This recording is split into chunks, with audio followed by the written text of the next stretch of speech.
আসসালামু আলাইকুম এভরিওয়ান। আচ্ছা, আমি যদি আপনাদের কাছে প্রশ্ন করি, আপনি আপনার লাইফে সফলতা অর্জন করলে সবথেকে বেশি খুশি হবে কে? তবে আমি জানি, আমি যদি সফলতা অর্জন করি তাহলে সবথেকে বেশি খুশি হবে নিঃসন্দেহে আমার আম্মু। ইনফ্যাক্ট আমার থেকেও বেশি। তো কিছুদিন আগে আমি আপনাদের সাথে শেয়ার করেছিলাম আমি বিসিএস প্রস্তুতির জন্য 2টি বই কিনেছি। একটি হচ্ছে প্রশ্ন ব্যাংক আর একটি হচ্ছে খায়রুল ম্যাথ। তো আমি খুবই প্যারায় আছি, খুবই ব্যস্ততম দিন পার করছি, ইউনিভার্সিটি ক্লাস, প্রেজেন্টেশন, ইনকোর্স সব মিলে। আর গত 2 দিন আম্মু ছিল না, বিশেষ কারণ নানিদের বাড়ি গিয়েছিল। তো গতকাল সে এসে আমাকে প্রশ্ন করলো, তুমি কি বিসিএসের বই 2টা হাতে নিয়ে দেখছো, পড়ছো? তো আমি আসামির মতো কিছুক্ষণ চুপ করে থেকে বললাম, না, টাইম পাইনি। তো সে খুব হতাশ হলো, তার মুখ দেখে আমি বুঝলাম সে খুব হতাশ হলো এবং কিছুক্ষণ চুপ করে থেকে আমাকে বলল, এখন থেকে যদি প্রস্তুতি শুরু না করো তাহলে শেষ করবে কত?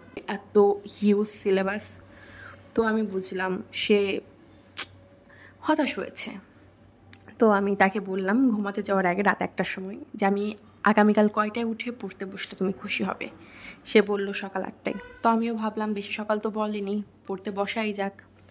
তো আজ সকাল 8টার সময় ঘুম থেকে উঠে ফ্রেশ হয়ে পড়তে বসতে 8টা 45-এর দিকে পড়তে বসেছিলাম। তো আমি ভাবলাম যে প্রশ্ন ব্যাংকটা নিয়ে বসি, যেহেতু আমার কোনো ধারণা নেই, আমি জানি না প্রশ্নের প্যাটার্ন কেমন, কেমন ধরনের প্রশ্ন আসে, কিচ্ছু জানি না। তো এটা নিয়ে বসা আমার কাছে মনে হয়েছিল ভালো হবে, আমি জানতে পারবো।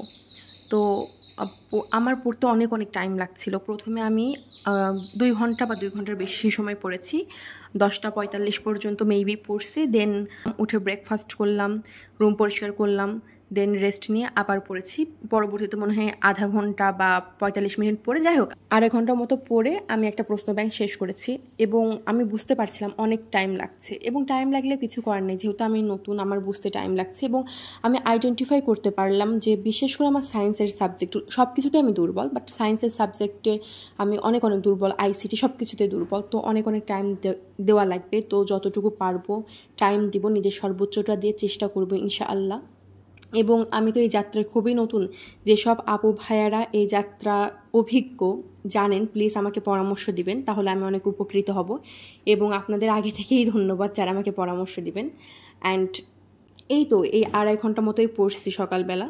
অ্যান্ড এরপরে হয়তো বা আমি রাতে আমার ভার্সিটি সাবজেক্ট নিয়ে বসবো, যেহেতু পরীক্ষা। তো এই ছিল আজকের ভ্লগ। আল্লাহ হাফেজ।